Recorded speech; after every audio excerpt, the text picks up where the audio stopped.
Good evening, boys and girls. It's me. Want to name me? No, don't call me that. My name's Pretty Bird. Yeah, they call me Bob. Sorry, Bob's a good name. Not for a bird. Anyway, now let's see. The last time we were discussing, we had a bunch of Hebrews, or you can call them Israelites. We had them stuck out in the middle of nowhere. And what had just happened? They're chasers. They just got drowned. So now it's just them on one side of the Red Sea. Okay. And, I don't want to talk about what's on the other side of the Red Sea because it was depressing. Okay, move on then. So, now they're out there in the wilderness. And guess what? What? There's no restaurants open. Why not? Because there aren't any. It's wilderness. So? I want to know what they ate. Read the book. Well, it says, in order to reach the promised land of Canaan, that the Israelites had to travel through miles of desert and across many mountains. And with so many thousands of people and great herds and flocks, oh, that's what they ate. Maybe. Yeah, but the food and the water became kind of scarce. Uh-oh. Sometimes the water that they found, it was not clean enough to drink. It was disgusting, like mud puddles. Okay, so? And then one time, God had Moses to push this little tree into the edge of the water, and it was bitter water. And guess what? What? It tasted like Kool-Aid. It did not. Well, it tasted sweet. You know, it got better. Okay, but not like Kool-Aid. Yeah, okay, I made that part up. But then they had to move on to other good streams and paths. They grew rougher, and as they approached the great mountain of Sinai, grumbling began to arise from the people again. They are nothing but whiny heinies. I know what you mean. They complained. Was that about me? No, that was not directed towards you. No. Okay, I complain sometimes. They complained to Moses and Aaron that their food had been better back in Egypt. Well, they could always just take a little hike right back if they thought that was so hotsy-totsy. Well. Even though they had been slaves, they thought they had better food. And when you speak like this to us, Moses told them, you are really speaking against the Lord. Do you not remember that he is leading us and taking care of us?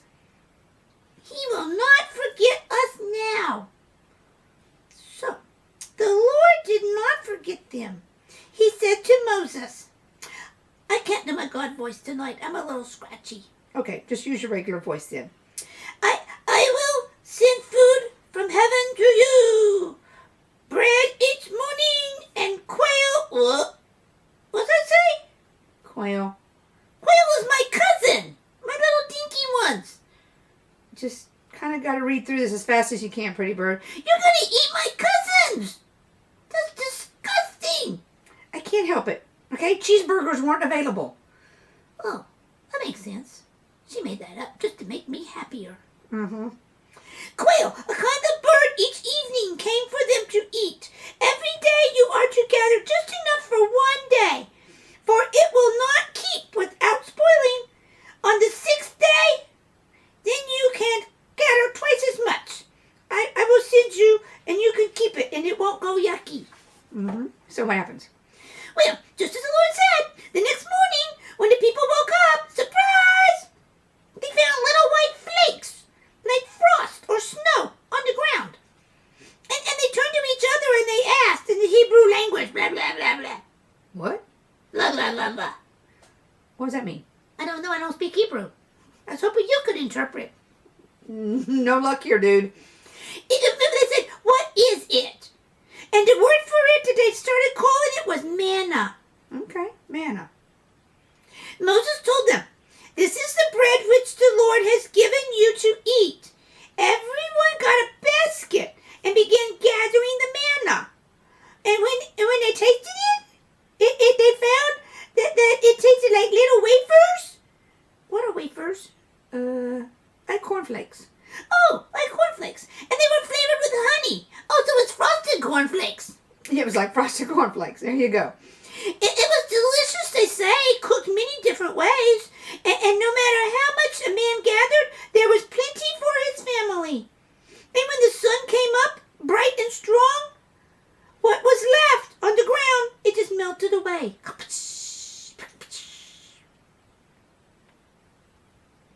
Sound effects. I got it. Some were greedy. There they go again, pushing the envelope. Mm-hmm. They were greedy and they disobeyed God, so they gathered too much. And the next day, when they found it, it was rotten and spoiled and smelled bad. God wanted them to trust Him and to send their food for each day. Yeah, that's in that prayer. And give us our daily bread. How come it doesn't say manna? I don't know. Figure that out on another night. Okay, but like that. So, in the oh, here it comes. I can't believe this. In the evening, quail came up and covered the camp. So the Lord provided meat for His people. It's disgusting. 6 days every week, the Israelites received food from heaven. And on the seventh day, they ate the extra that they gathered the day before.